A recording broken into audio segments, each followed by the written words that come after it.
Myself Parik Tapan, working as a nursing tutor at Gokul Nursing College, Sidhpur. Today we discuss about the TPR procedure.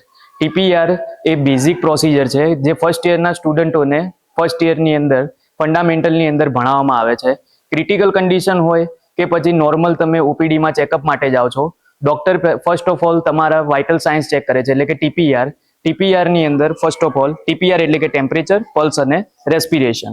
Temperature આપણે 3 સાઇડથી check કરીએ છીએ. પહેલું તો temperature orally, second છે એક્ઝિલરી, third number રેક્ટમ. Pulse આપણે 9 સાઇડથી check થશે. 9 સાઇડની અંદર આપણે પ્રોસિજરની અંદર ક્યાંથી ચેક કરવાના છે? રેડિયલી, બરાબર. એના પછી છે રેસ્પિરેશન. તો રેસ્પિરેશનની અંદર ડાયાગ્રામ અપ એન્ડ ડાઉન કેટલો થાય છે એ આપણે ચેક કરવાનું રહેશે, બરાબર. હવે આપણે પ્રોસિજર સ્ટાર્ટ કરીએ છીએ.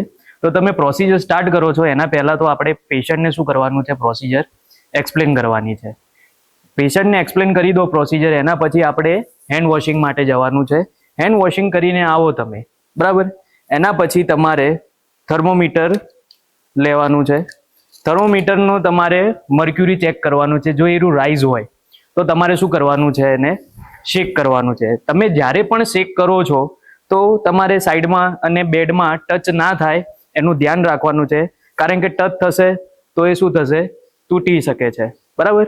પછી તમારે જોવાનું છે કે એરું નીચે આવી જાય છે મર્ક્યુરી, તો એના પછી તમારે એન્ટીસેપ્ટિક સોલ્યુશનની અંદર શું કરવાનું છે? થર્મોમીટરને ડીપ કરવાનું છે. એના પછી તમારે સોપ વોટરની અંદર ડીપ કરવાનું છે. ધ નેક્સ્ટ એના પછી સિમ્પલ વોટરની અંદર તમારે ડીપ કરવાનું છે. એના પછી તમારે એના પાર્ટ છે. First one is a bulb અને આ છે સ્ટીમ. તો તમારે બલ્બથી લઈને સ્ટીમ સુધી સર્ક્યુલર મોશનમાં શું કરવાનું છે? ક્લીન કરવાનું છે, બરાબર. હવે એરું ક્લીન થઈ જાય તો આ કોટન જે છે એ આપણે કિડની ટ્રેમાં મૂકી દેવાનું છે. નેક્સ્ટ તમારે એને પેશન્ટને એન્ટીસેપ્ટિક સોલ્યુશનમાં ડીપ કરેલું કોટન આપવાનું છે અને એને કહેવાનું છે કે તમે એક્ઝિલાને શું કરો? ક્લીન કરો. જો એરું કોન્શિયન્સ હોય તો એના જાતે કરશે, નહીતર કોન્શિયન્સ ના હોય તો આપણે એક્ઝિલાને શું કરવી પડશે? ક્લીન કરવી પડશે. નેક્સ્ટ બીજું કોટન આપણે આપવાનું છે. એનાથી એક્ઝિલાને શું કરવાની છે? ડ્રાય કરવાની છે. ડ્રાય થઈ જાય એના પછી આપણે થર્મોમીટરને એક્ઝિલામાં શું કરવાનું છે? પુટ કરવાનું છે, બરાબર. જ્યાર સુધી ટેમ્પરેચર ચેક થાય છે ત્યાર સુધીમાં 2 to 3 મિનિટ સુધી આપણે થર્મોમીટરને રાખવાનું છે. ત્યાં સુધીમાં આપણે પલ્સ અને રેસ્પિરેશન બંને ચેક કરી દેવાના છે, બરાબર.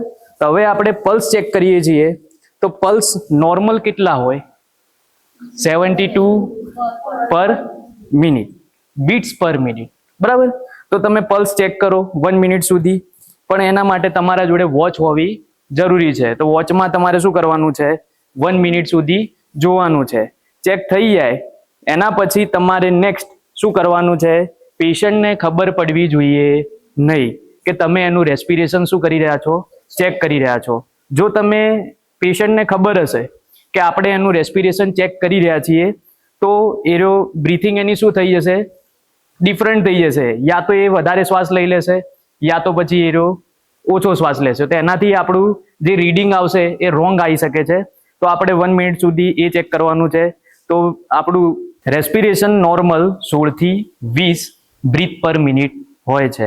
એના પછી તમારે ચેક થઈ જાય, હવે 2 મિનિટ થઈ ગઈ હોય તો એના પછી આપણે શું કરવાનું છે? થર્મોમીટરમાં રીડિંગ જોવાનું છે કે કેટલું મર્ક્યુરી રાઇઝ થયું છે. નોર્મલ ટેમ્પરેચર કેટલું હોય?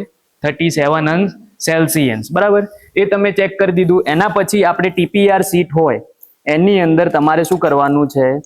પેન લઈને તમારે 3 વસ્તુ લખવાની છે. એની અંદર નેમ હોય, એજ હોય, સેક્સ હોય એટલે કે એની જાતિ, એની ઉંમર અને એનું નામ તમારે શું કરવાનું છે? લખવાનું છે. હવે નોર્મલ રેન્જ આપણને ખબર છે કે કેટલી છે ટીપીઆર ની અંદર, આપણે હાલ ભણ્યા એ પ્રમાણે. તો હવે પેશન્ટની વેલ્યુ એટલે કે આપણે જે ચેક કર્યું છે એ અંદર આપણે શું કરવાનું છે? લખવાનું છે. કોઈ રિમાર્ક આવતો હોય તે આપણે લખવાનું છે. અને તમે ચેક કર્યું છે તો લાસ્ટમાં તમારી શું કરવાની છે?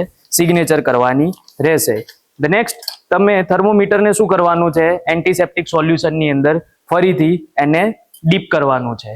નેક્સ્ટ આપણે પહેલા કર્યું એમ જ ફરીથી આપણે સોપ વોટરની અંદર ડીપ કરવાનું છે અને નેક્સ્ટ આપણે એને નોર્મલ વોટરની અંદર ડીપ કરવાનું છે. ફરીથી આપણે શું કરવાનું છે, એને બલ્બથી લઈને સ્ટીમ સુધી સર્ક્યુલર મોશનની અંદર એને ક્લીન કરવાનું છે.